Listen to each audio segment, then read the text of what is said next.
In cunning ways,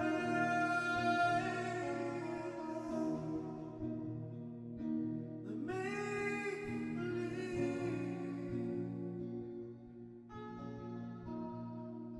In cunning ways,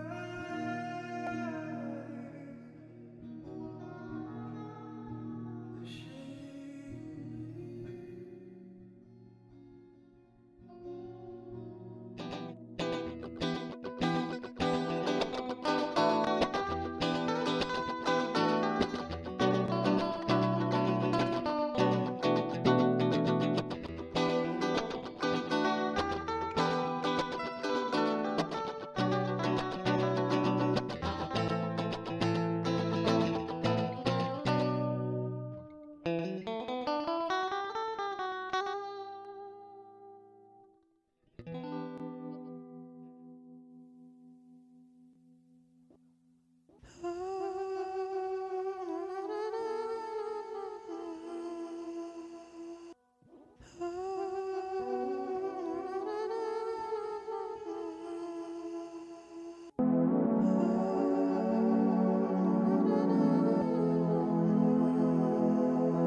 Peace and blessings. This is your brother Gabar, and this is IAMFITPodcast. Are you fit to go God's way? Let's go.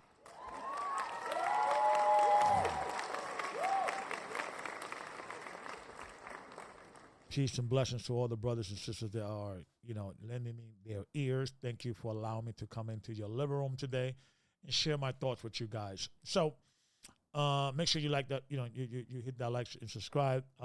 Just give me a thumbs up if I'm coming in clear. Let me do my own audio check real quick. Lending me there. Okay, we're good on my end.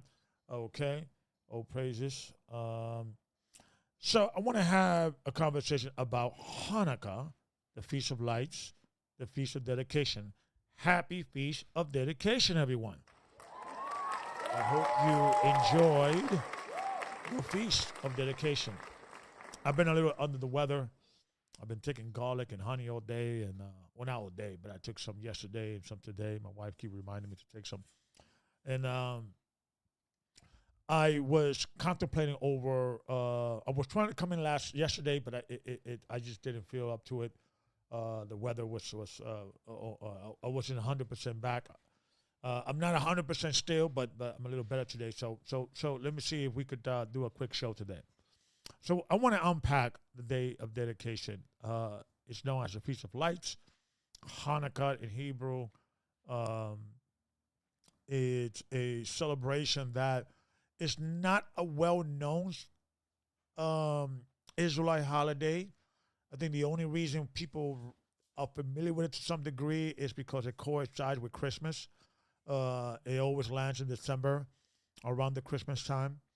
And the lights in regards to you will put in your household or you will put in the temple when you was a Hebrew in the ancient time looks very similar to what you will see in Christmas ornaments in modern times. So sometimes people confuse the two or they blend the two. They have nothing to do with each other. So we're going to dive a little bit in the this particular feast day. Because I came across some information, and I've done this lesson before. This is not the first time I think I have the discussion. But we're gonna dive in a little deeper into the history today. I got a PowerPoint together. I'm putting together here, or I put together here, rather, excuse me. And we're gonna go over it today. So I hope you enjoy. People could call in, or after I'm done with the presentation, if they have any questions, or come into the Zoom.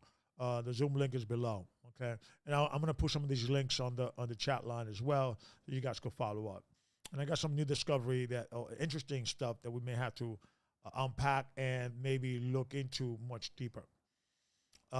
Okay, so. So let me start with the backdrop. Okay, a lot of people already know that the Feast of Dedication is also called the Feast of Lights or the Feast of Hanukkah, and we pretty much know is the only place that is mentioned. Well, not the only place, but the only place that is mentioned in detail is in the Apocrypha, which was part of the canon. It was removed by the Protestants in 1926 or 28, I forget, or 16, I forget. It still is in the Catholic Bible. It's still, I believe, in the Eastern Orthodox Church. It's still in the Ethiopic Church in Africa. So the Apocrypha has been a well-preserved document. It was mostly reserved in the Greek language, but it was still reserved nonetheless. So we're going to go into the book of Maccabees, and I want to just highlight certain things because it's all connected. We're going to go into the connection between Daniel and the Maccabees, how he prophesies the Maccabee revolt. We're going to go into some more detail in regards of the length, how long this war lasted, how long was the temple defiled, okay? So let's start at 1 Maccabees chapter 1, verse 51, right? And it says, in the same, and in the self-same matter, wrote he, and this is Antiochus, wrote he to his whole kingdom and appointed overseer over all the people, commanding the city of Judah to sacrifice, city by city. Then many of the people were gathered together, gathered unto them to wait every one that foretold the law, to forsook the law.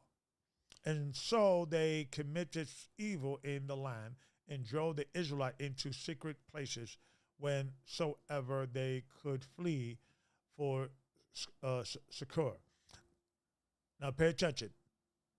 Now the 15th day of the month of Cashew, in the 1,045 years, fifth year, they set up the abomination of desolation. So what this telling you here is that the writers of the Maccabees understood that this was prophesied in the book of Daniel. So this is what is the abomination of desolation. We're going to go into that. Shout out, Chosen, God's Chosen. Shout out, Jamaica.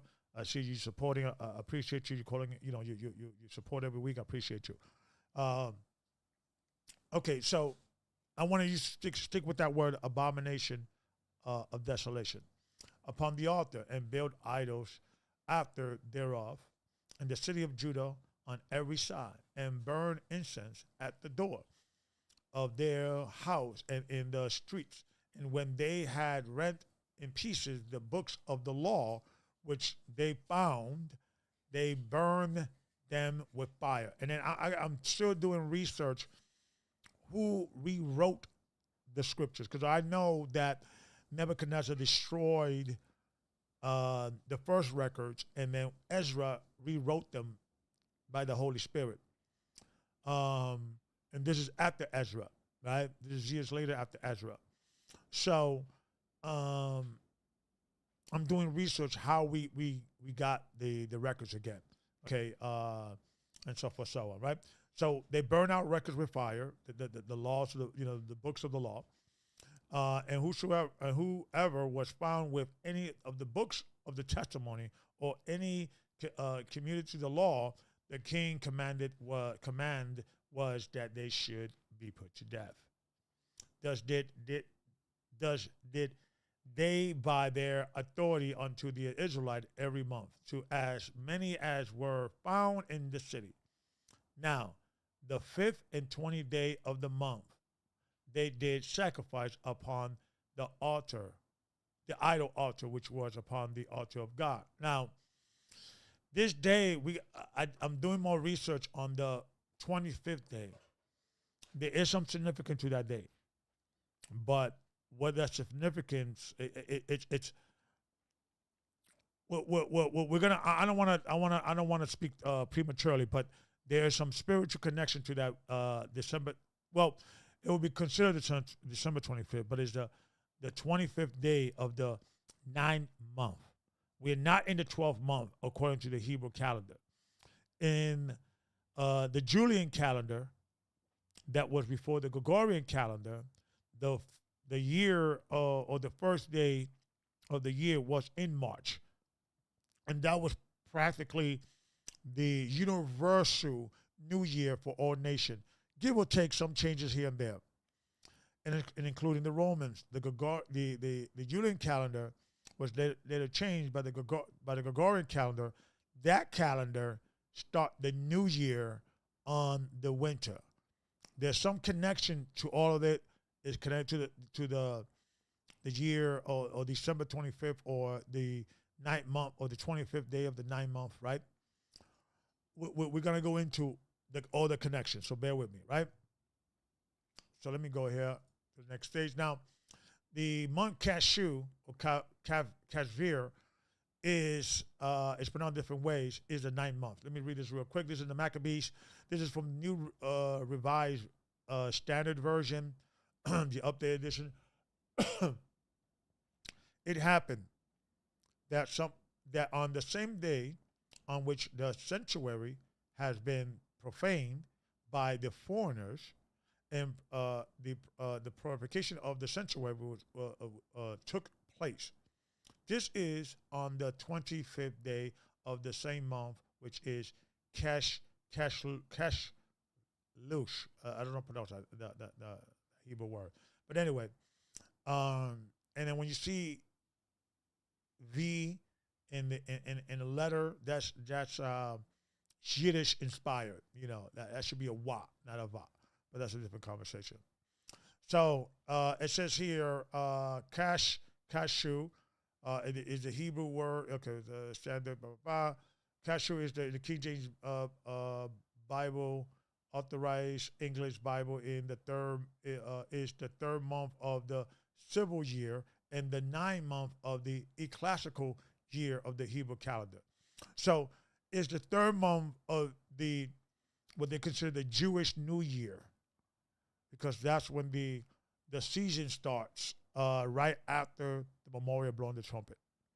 And then you got a Day of Atonement, you got a Tabernacle, and you got Hanukkah, and you got Purim, and you got New Year's, you got Passover, unleavened bread, and so forth, so on.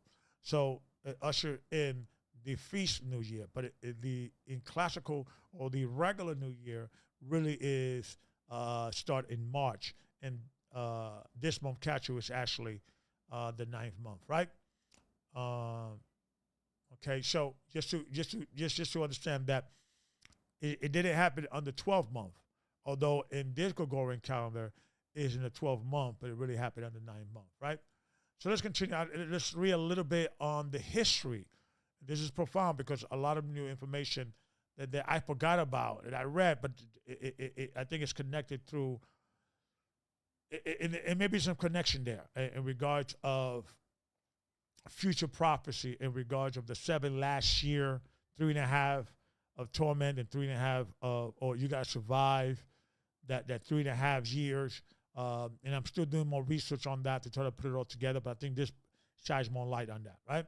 That's just the generals of Antiochus' armies having been defeated so often, Judah Maccabees assembled the people and told them that after the many victories which God has given them, they are to go up to Jerusalem and purify the temple and offer an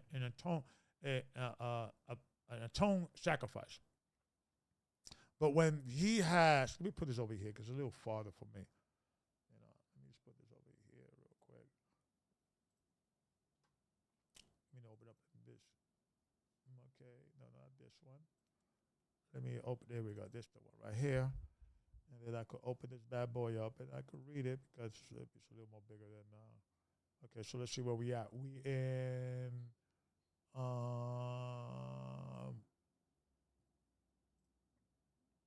okay, perfect. Okay, so we're here. Let me just move this real quick. What are you, mouse? Okay, hold on. My mouse is disappearing on me. Okay, here we go. Okay, so we're going to pick it up from here. Let me just put this over here a little more closer. Okay, outstanding. All right, so it reads as follows. We in the right on the third paragraph. So he chose some of the, Jerusalem and purify the temple and appointed. Okay, but when he had, when he had, the whole multitude came to Jerusalem and found the temple deserted, its gates burned down and plants growing in the temple of their own accord because the desolation. Remember, the desolation is keep repeating that. Those that let me just move this right here because it's in my way. Let's do one more thing, guys. I'm sorry. I apologize. Okay, here we go. Perfect. Okay. Let's say he found the temple. The desolation here, and those that him began to lament and distress and the sight of the temple. Right. So he chose some of his soldiers and gave them in order to fight the men that guarded the upper city until he had purified the temple. when therefore he had carefully pured it, he brought a new vessel, the menorah, the table, the incense, the altar, in which were they made of gold, which made of gold, and he hanged the veils at the door and restore the door themselves. He also took down the altar and built a new one and of stone that he gathered together, and such as had not been hidden with iron tools. Let me get to the meat and potatoes. And 20 and 5th day of the month Cashew, which the Maccabees call Apollosis. I don't know how to pronounce that word.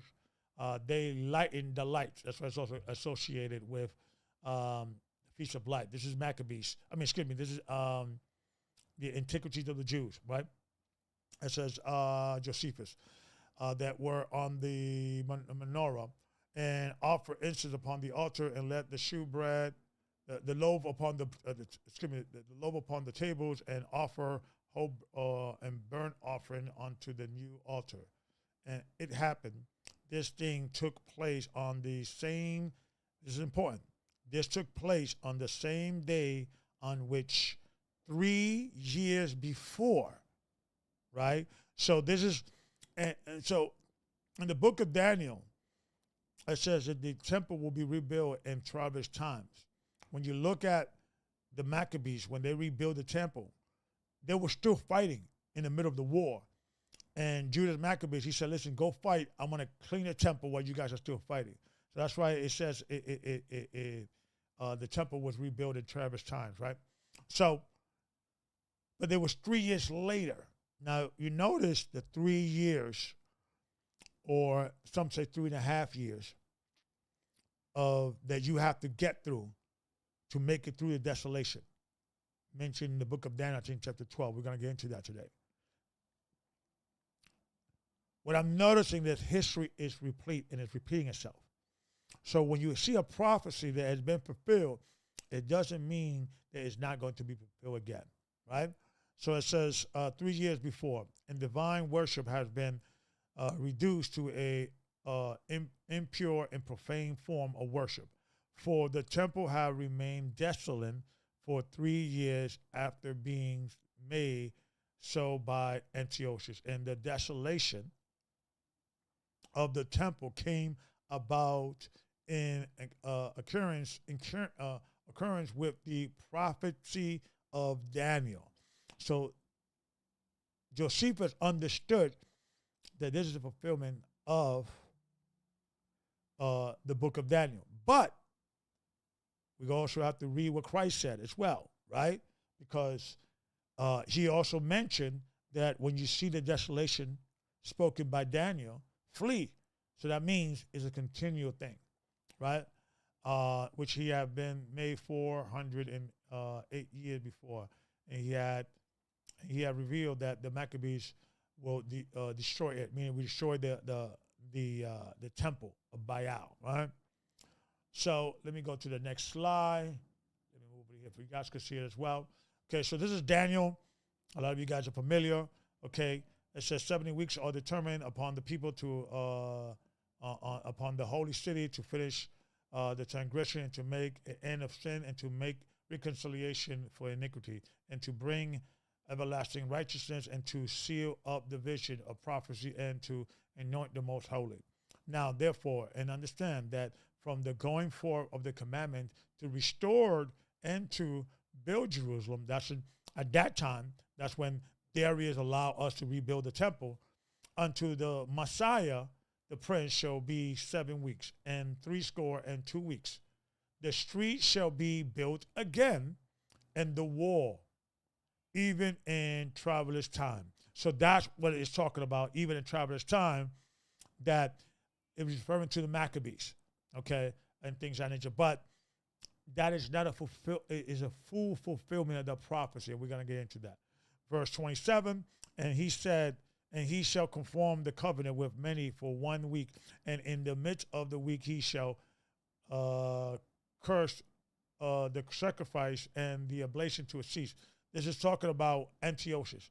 And for the overspreading of the abominations, he shall make it desolate, even until the consummation, and the determined shall be pure upon the desolate, right? So let's go back to Maccabees. And we're going to just go into a little more in depth into the book of Maccabees, what happened in more details. Shalom, shalom, Brother Nova. I see you there. I see you. Thank you for joining me. I appreciate you, brother, for your support. All right, so we in Second Maccabees. We're reading actually the New Revised Standard Version, updated edition. Okay, it reads a little different. So this is going to go into. That's why it's always important, guys. You know, a lot of people read the book of Maccabees, and they read the story of the feast of the feast of lights or Hanukkah, only in the first books, the first 4 chapters. You know, Maccabees 1, 2, 3, and 4, but they don't continue. You got to read all the other Maccabees because it gives you more detail how everything conspired, right? Everything can unfold, right? So we're gonna get into more information in regards to what happened in the feast, right? This is 2 Maccabees chapter 10, verse 5. It says, it happened that on the same day on which the sanctuary has been profaned by the strangers, the purification of the sanctuary took place. That on the same, on the 25th day of the same month, which is Cashew, they celebrate it for 8 days. Now, the 8 days, a lot of people get confused because when you have a 7-day feast, you start celebrating or start assembling for the feast the day before the first day. And when the first day comes in, you celebrate that, you start the celebration. And then the last day, right, you prepare for the evening, which will be the 8th day. So that evening, when the sun goes down, on Saturday, for instance, right? So the first day is Saturday, Friday sundown. Saturday sundown will be the last day, but the Saturday sundown, we're still feasting. Okay, that's why the 8th day is counted, right? It says they celebrated it for 8 days, with rejoicing in the matter of the festival of booth. So in this record, they compare it to the feast of booth because the feast of booth, we keep it for 7 days as well. And it also talks about the 8th day also, I believe, in other areas dealing with the booth, because it's understood that after the sun goes down, it's technically the 8th day or that extra day, right? So it says they celebrate it for 8 days with rejoicing in the matter of the festival of booth, remembering how not long before, during the festival of booth, they have been wandering in the mountains and caves like wild animals, therefore carrying envy wharf winds and beautiful branches, and also palm from they offer alms and thanksgiving to him who have given success to the purification of their own holy place. And this is how they came together and made a decision. And maybe this is how, see, when Christ told the disciples, right? Remember the story when Christ told the disciples, who do you say people, who do you think I am? And then, they were all wondering. And then Peter said, you are the Son of God, the living God, the Messiah. And then he said, and he was speaking to the disciples, not necessarily Peter, but Peter was the one that was always asking questions. But he was speaking to the disciples. And he said, I'm going to give you the disciples, not Peter. Although Peter could be the face, right? And I've done the lesson before in regards of that it should not be one head of the church, and that's a myth, that Peter was the head of the church, and that's easily provable that he was not. They all had to vote and have a council. That's why when they asked Christ, who should be greatest among us, he said, that you guys will be equal. That the greatest serve the least, and the least, be equal, equality, right? So the keys was always given to the Israelites. And the keys represents the knowledge, the true understanding to salvation. he passed the keys from the Pharisees and those that were in the priesthood to the apostles. So what does that mean to have the keys, to have that authority? Remember what Christ told his disciples, that whatever you bind here on earth, it will be bound in heaven. Meaning, when you have the keys, when God gives you the keys, that means you are in a position of authority and you have some authority to put or implement certain laws that did not come directly from God, right? So this is, kind of interesting, because when I read this, like, oh, this is, maybe that's the way they did it, right? And verse 8, it says, and they decree by public edict, ratified by vote, that the whole nation of the Jews should observe those days every year. So it looks like it was like a voting scenario. They probably went around and they got enough votes and everybody agreed, and then that became bound on earth, and then it later become bound in heaven, right? To kind of give you an idea of what we're talking about in regards of how God gave Israel. Now he gave to the church. Now the church, is in disarray, in my personal opinion. The Romans took over the church. They put themselves as now having the keys of Peter and having that authority. But you all know that they're the church of Satan, idolatry, right? So we don't know who exactly have the keys now. You understand? And that's why anybody who starts a church should be extremely careful in what authority they operate in, and make sure they operate in the spirit of the scriptures, not in their own zeal or their own belly, right? So let's go into a little bit into, the title is, most people believe that the Feast of Dedication could be found in the Maccabee books. That's not necessarily true. The Maccabee did something unique, that they did an annual feast, but there was always a feast when we build a house to the Lord. We're going to go into that. So we're going to start at Numbers chapter 7. This is a King James Version, and reads as follows. And the princes offer and dedicated of the altar in the day that it was anointed. Even the princes offer their offering before the altar. And the Lord said unto Moses, they shall offer their offering, each prince of each day. The prince here is talking about the head of the household. These were the judges. The prince on his day for the dedication of the altar. Jump down to 84, excuse me. This was the dedication of the altar. See, so they're always, every time when you read the entire chapter 7, this is when the altar was completed in the wilderness, and they was dedicating it to the Most High. Verse 88, I'm reading the last verse. It says, this was the dedication of the altar after that it was anointed, right? So to kind of show you a pattern. Now, over here, if you could see, I wanted to do a screenshot on this, because when you go to the Blue Letter Bible, and also when you go into my Bible, it says the same thing. It says it reads a little different. It says the dedication to the temple, or the dedicated feast to the temple. It reads something similar to that. And it all landed different days. So December 25th, or the 25th day of the 9th month, landed on that time. This time it landed on, I believe, the 23rd of the 9th month. We're going to read it real quick.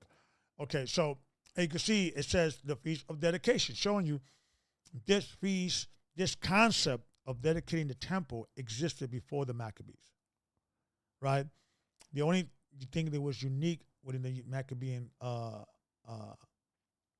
revolt is they made it an annual feast. There's no evidence that these feasts were annual feasts. But we're going to read that every time we build our house, we did a feast. We dedicated to the Most High. Even when we build our own house, we're going to get into that, like a regular house. It was a normal cultural thing to dedicate it to the Most High, right? We're going to read Second Chronicles chapter 7, verse 8. Also, at the same time, Solomon kept the feast 7 days, and all Israel with him, a very great congregation from the entry of Haram into the river Egypt. So this was a huge assembly, right?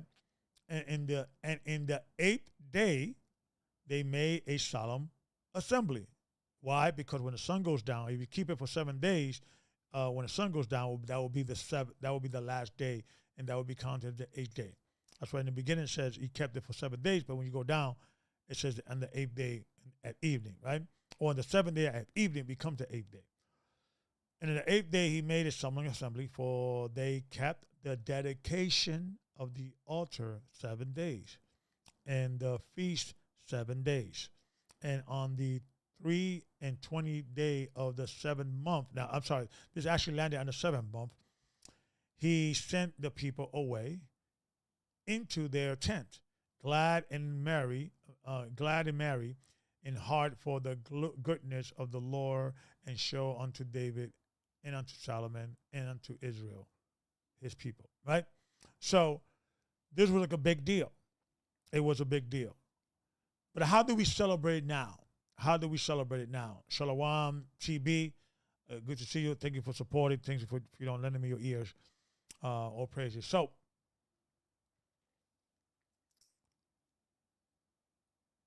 let me show you when we came back from Babylon that we kept that tradition. Let me show you real quick. The next slide. This is the book of Ezra. Okay.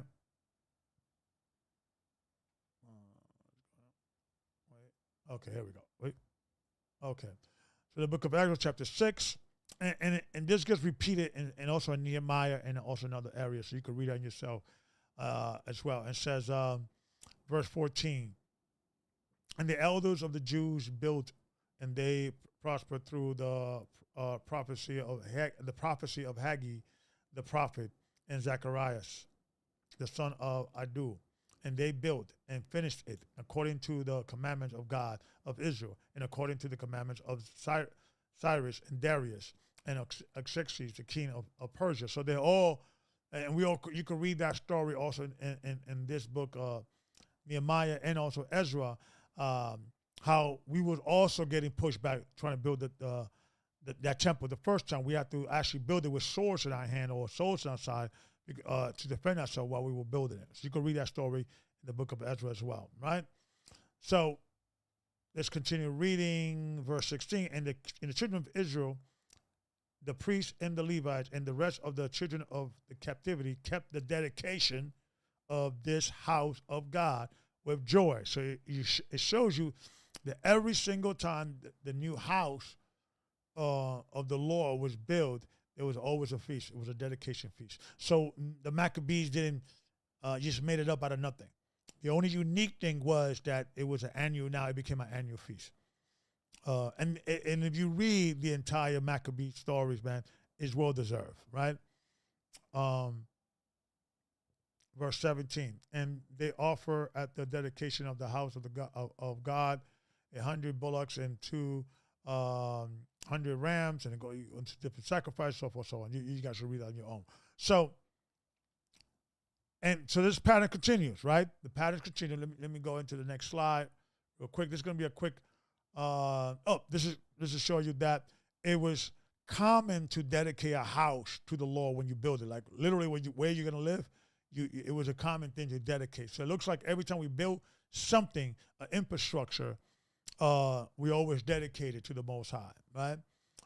This is Deuteronomy 20:5. It says, and the officer shall speak unto the people, saying, what man is there that has built a new house and has not dedicated? Let him go and return to his house, lest he die in the battle, and another man dedicated. 1 Samuel 8:11, which also David King David, did dedicate unto the Lord with the silver and gold that he had dedicated of all nations which he has subdued, right? First Chronicles 26 and 27. Out of the spoils won a battle that they did dedicate to the mountains of the house of the Lord. So every time even you win a battle, you got to bring your dedication and your respect to the altar, right? So this is something that was constantly done in Israel. So it was not something that was unique, so to speak, to the Maccabees. We, in John chapter 2, verse 18, we are familiar with this scripture that now the temple, right, is no longer a physical place, but it's now as a spiritual, mental place, your own mind. This is your temple right here, which you have to clean. You have to constantly keep rededicating to the Most High, right? Verse 18. Then answered the Jews and said unto him, what sign showest thou unto us, seeing that thou does these things? Isaiah answered and said unto them, destroy this temple, and in 3 days I will raise it up. Then say the Jews, 46 was this temple in building, and wilt thou rear it up in 3 days? But he spake of the temple of his body, right? And we're going to be a part of the body of Christ. We're part of that temple. So when do we celebrate? How do we celebrate now going forward, right? Do we put all the lights and shields and yarmulke on our heads and all that in our body? We decorate ourselves, right? Have a balls night, everybody looking real nice and pretty. Okay, that may be kind of cool, but really, what is a dedication to the Most High when you are no longer have to dedicate a physical place, right? But you're the temple of the Most High. So let's keep reading. It says, when therefore he was risen from the dead, his disciples remembered that he had said this unto them, and they believed the scripture and the word which Isaiah has said. So they remember, it's no longer the temple. We're the temple, right? We're the temple now.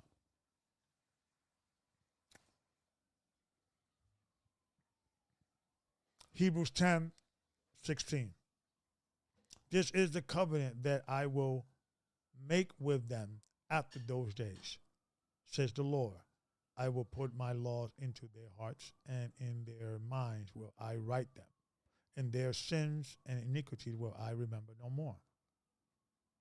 Now, where remembrance of these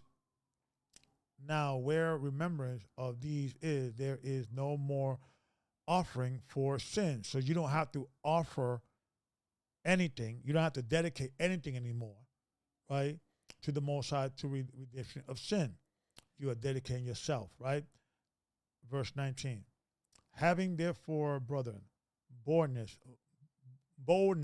to enter into the holiest by the blood of Yeshua, by a new and living way, which he has consecrated. That word consecrated, when you go into the Greek, is the same word as dedicated. It's the same word that dedicated, dedication for us through the veil. That is to say, his flesh. Remember, he was bringing the understanding that the temple is now his body, his flesh. It's not talking about a physical temple, right? So now we could approach and dedicate ourselves through the veil or through Christ. No one could come through the Father but through Christ, right? Now this is how we dedicate ourselves to the Most High. It says 21. It says, and having a high priest over the house of God, right? Not a physical man with hands, right? But we're talking about the heavenly house of God. Let us draw near with a true heart in full assurance of faith, having our hearts sprinkled from an evil conscience and our bodies washed with pure water. And the pure water here is the word, right?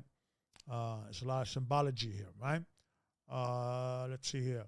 Okay, so I wanted to bring this out real quick, guys, and another script I wanted to bring out that is also extremely important in regards of understanding that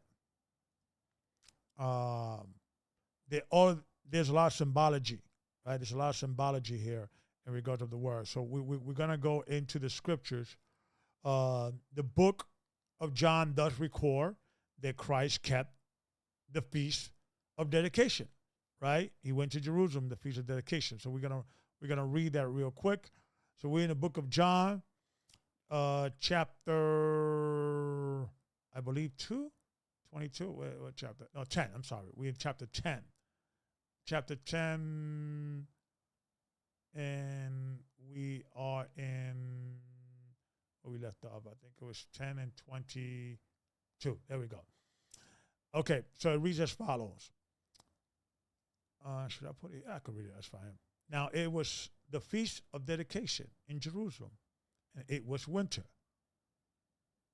Now, sometimes when you read certain things, when the Bible leaves certain things, there is, you think it's insignificant. Why was the writer felt that it was important to let us know it was winter? I don't know.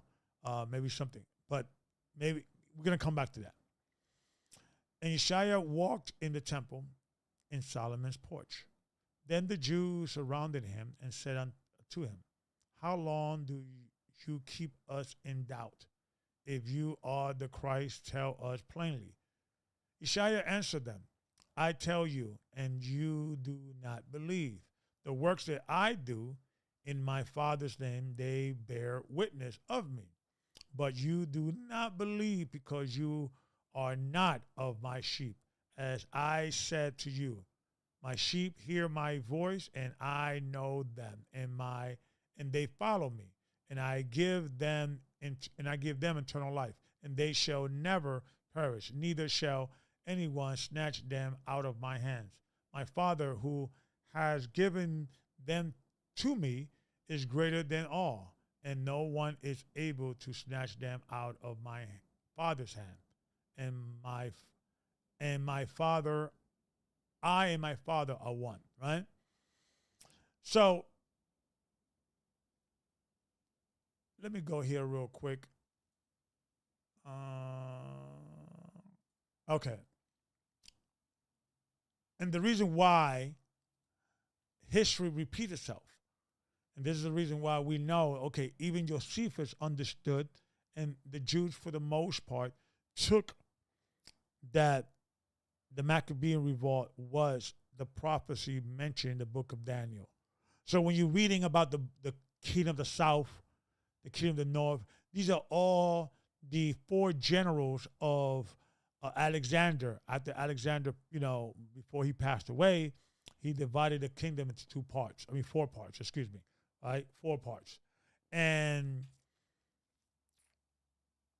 they begin to fight with each other. So in the book of Daniel, when it talks about the king of the south and the queen of the north and all these people, that already happened. However, though, in the same way as we're going to read now that Christ mentioned 70 AD, the same way, or he used the same prophecy that Daniel used dealing with the Maccabean revolt, that shows us and teaches us that history repeats itself, right? So let me see. And they shall deliver you into the tribulation and kill you. Okay, well, let me start at verse 15. It says, therefore, when you see the abomination of desolation spoken of by Daniel the prophet standing in the holy place, whoever reads, let him understand. So maybe prophecy is not something that happened once. Maybe prophecy happened several times because it's like a mechanism. It's like it's a cause and effect kind of situation. That's why in the book of Daniel it says that if you have the opportunity to seal up the prophecy in the book, 70 weeks are determined for you to establish everlasting righteousness, right? So we could stop prophecy, but it's like if we continue doing the same thing that we were doing, that prophecy is going to be fulfilled. And then if after that prophecy is fulfilled, we don't learn the lesson, it's going to happen again, right? It says, let those who are in Judea flee into the mountains. Let them who are in the housetop go not down to take anything out of his house, and let him who is in the field go not go back to get his clothes. But woe to those who are pregnant in those days and nursing babies in those days, and pray that your flight may not be in winter. Why is this connected? Why is there a connection? Why the book of John mentioned that the Feast of Dedication was in the winter, which was an obvious thing. Christ, for some reason, is telling us that make sure that your flight is not in the winter nor on the Sabbath day. For then there shall be great tribulation such as has not been seen since the beginning of the world until this time, nor ever shall be. Right? And unless those days be shortened, no flesh shall be saved. But for the elect sake, those days shall be shortened, right? And let me put over here for you guys to see it. I apologize for the, but I want to also go here, which is also Mark, mentioned the same thing, okay? Mark, we're in Mark 13 and 14, right? It says, so when you see the desolation of the abomination of desolation spoken by Daniel, the prophet, standing here, it art not, standing where it art not, let the reader understand. So is Christ giving you a clue, right? It looks like he's giving you a clue, right? And let those who are in Judea flee into the mountains, and let him who is in the housetop go not down into the house, nor enter and take anything out of the house. And let him who is in the field go not go back to get his clothes. But woe unto those who are pregnant in those days, nursing babies in those days, and pray that your flight may not be in winter. In this version, in the book of Mark, which some scholars said that the book of Mark is the oldest of the four Gospels. He keep repeating this. Make sure that your flight is not in the winter. Why he keeps repeating this? The Feast of Dedication is in the winter. Now, I did a little research and I began to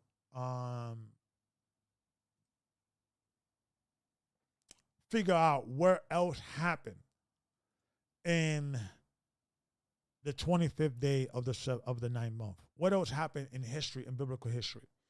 So, I'm not a Talmudist.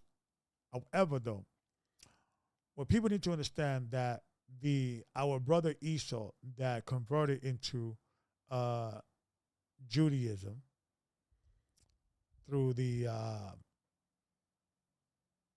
Herod family, the Uncleist family, and others' conversion throughout the years. A lot of people zeroing in to the Khazars, but you should go even more deep dealing with the Uncleist family and also the King Herod and his family. These were Edomites that converted way before the Khazars.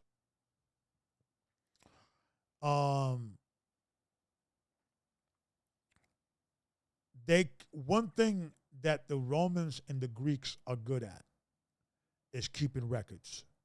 The Greeks, they are called the father of, I think Herodotus is called the father of history or historian.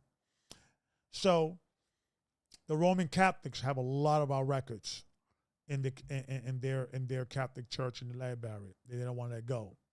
They stole a lot of books from the Book of Alexandria. Matter of fact, I may even do a conversation on that, the history of the fire of Alexandria. It was all set up to snatch books out of there, which the Roman Church has. So they have records that, to this day, we have not seen and studied. So we have to kind of pick up the clues. So in the rabbinical writings, this is what they say, right? So this year, 25 Cashew is landing this Friday. And so this Friday for the Jewish people dealing with the lunar it started this Friday. My calculation, like I mentioned before, I believe that the book of the calendar of Enoch is a perfect calendar, except one problem: it gets out of sync a day every year and 2 days every fourth year, because the cycle of the sun goes 365 days in a year, and the Enoch calendar is 364. And the best way I think we could fix this problem is to add a week, not a day, a week every seventh year, which will be the Jubilee year, when everything recycle. So then you get back in cycle. So in my calculation, if we were keeping the calendar that I'm keeping or I'm observing, and I'm open, I'm still doing research on that, because there's a lot of lack of information that we don't have, that we still need to understand. Shout out to you, brother. The Jig 1611. Shalom, shalom. Thank you for the overseer support. I appreciate you, brother. It says they only get out of sync because people don't understand the year of release. Right, and I think that's what I think we're on the same page. I think there is no way if we either two things, either the axis of the earth has shifted, that now the days are longer than 364, or there was always understood that there needs to be a leap year or some reset year, but that information was lost because the book, the calendar of the lunar calendar and the Enoch calendar has to adjust. That's why the lunar calendar, every third year, they have 13 months. Because the moon goes around 29 days. When you count 29 times 12 is 354. You come 10 days too short. Or technically 11 days if you're dealing with a 365 literal cycle, right, of the sun. But so adding that dealing with that miscalculation has always been a issue that people have argued since the beginning of time, right? So, but according to the rabbinical writings, let's see what the 25th, the ninth month of the 25th, what happened, right? So according to Jewish history, okay, Cain killed Abel in the year 3720 BCE, before Christ, in the Common Era. It says the first murder in history occurred on the 25th of Cashew in the year 41 from creation, 3720, when Adam and Eve, oldest son Cain, killed his youngest brother Abel, and reconcile and recount in the 14th chapter of Genesis, right? So according to the Hebrew writings, the ninth month, the 25th day of the ninth month, which really, if you're dealing with a Gregorian calendar, that is what we were keeping still the same calendar, it will be December 25th, or it is the equivalent of December 25th today. But because the Hebrews keep a different calendars than the Americans, it doesn't land in the same day, right? So I was, and PJ, if you're listening, there was a while back you told me that uh, the pagans celebrated uh, the death of Abel. It was like a mourning thing when Cain killed Abel. That his family, the Canaanites, kept that memorial, and it was on December 25th. And so now you guys get it that December 25th is been around pagan circles and for a long time. Babylon, Nimrod was born December 25th and all that, and we all know the story, and so in all the correlations. The sun god, Constantine and the Romans were celebrating the sun god. It really started on the 23rd and it kind of ended on the 25th. It was like, it was all around that time. The winter solstice, Christ told his disciples, be careful that you're not traveling on the winter. Is there a connection here with that date? Is there a connection that we're not seeing? So we may have to do a little more research on this particular subject. But, excuse me, I just came across this information. I just want to know if you guys had come across this information as well. So, what else happened? Other things happen when you read here. I'm going to put the link in the bottom, okay, on the comment section here.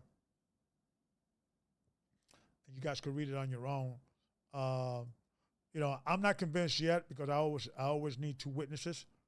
So if you have, that's the link right there.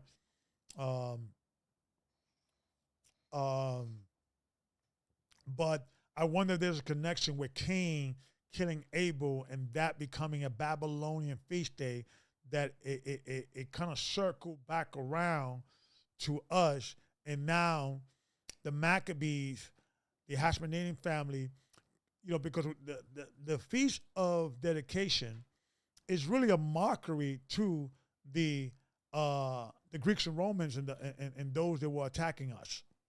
Because the same day they polluted our temple, we took that day, and so that would make sense that day was pagan to them. That was a assembly day that they used to follow, right?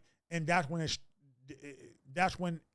the abomination of desolation began, right? Maybe it's all connected. Maybe there's a connection to the date that it goes back to Cain and Abel, if this story is true. I'm going to do more research to see if there's, information on that it is recorded that Cain is recorded to kill Abel on what, now called December 25th, or the 25th day of the 7th month, or the 9th month, excuse me. So, you guys want to call in, the number is 267-358-0879. Or the Zoom link is down. It's in below. If you're gonna come into Zoom, just make sure you're respectful and make sure you in a clear scenario, right? Let's see what we see here. Legit 1611 says it is a year of release. I have already added that to my calendar. I can explain it when you have time. Hey, brother, legit. I'll give you a call during the week. I know you and I a long time we communicated via text, but I want to lean on your wisdom, see what you got, and so forth, so on. I like the 7th cycle. I like the book of Jubilee. I like the calendar of Enoch. It's perfect as it is. The only problem is it gets out of season, and there has to be some adjustment. So, if we already understand that the lunar calendar is not perfect, we have to add a year or a month every 4th year. We should not be uncomfortable looking at the Enoch calendar and say, you know what, maybe we have to adjust it a little bit to make sure we stay in season, and so forth, so on. So according to my calculation, the Hanukkah feast will be starting this weekend. I know for others, they have different calendars. So those that already celebrated, I hope you enjoy yourself. Shalom. Those that are about to celebrate, shalom as well. Enjoy this feast of dedication. Don't forget to dedicate your temple. Dedicate yourself every day when you wake up. Pray and dedicate yourself to the Most High. Ask the Most High to protect you and guide you in all your ways, in all your walks, in all your dwellings, in all your dealings, right? Because winter's coming, right? Winter is here. Christ overswarmed us. Make sure our flight is not on the winter. That's why I make sure, that's why I'm taking garlic and honey and different things because, people that have color, we really belong in a hotter climate. We need more vitamin D. We get less vitamin D than the average Joe, the darker you are. So make sure you get your vitamin D, B12 as well, and stay in shape, stay connected to the Most High. But is there a connection here? Is there a connection here? Is it a reason why this day somehow is always lingering around? Nimrod's birthday. The Romans celebrate the sun god. According to this legend, Cain killed Abel on the 25th day of the 9th month. And maybe that is the beginning of that pagan feast day, going back to Cain and Abel. All this is important to know. Why? Because our enemy is a worthy adversary. He came here to kill and destroy, right? And we have to be prepared. If you believe that you have all the prophecies down packed, you should look again, okay? It's a mystery. And I think Christ made it that way to keep us on our toes. So keep reading your prophecy, keep reading your Bible. I'm a little under the weather. I just want to come in for a little bit just to talk to you guys and discuss the Feast of Dedication. Those that are celebrating, I hope you guys are finding joy in your celebration. And until next time, may the Most High keep you and bless you. Shalom.